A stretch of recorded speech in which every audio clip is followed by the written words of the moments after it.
ឆ្នាំថ្មីប្រពៃណីខ្មែរចាប់ដើមបណ្ដាហើយ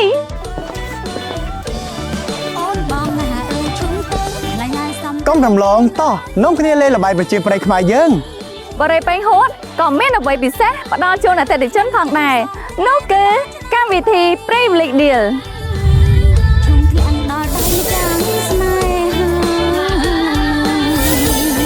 ចូលរួមដោយសេរីនៅថ្ងៃទី4និងទី5ខែមេសានេះធានាថាពេញចិត្តនិងរីករាយបំផុតជាមួយនឹងការផ្ដល់ជូនកាដូប្រូម៉ូសិនយ៉ាងសន្ធឹកសន្ធាប់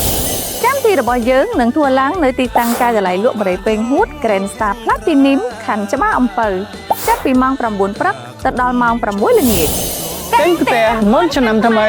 នាំលាភសួស្តីសេរីមង្គលទាំងអស់គ្នា រឿងក្រុមដំបូលមួយមានភាពកក់ក្ដៅ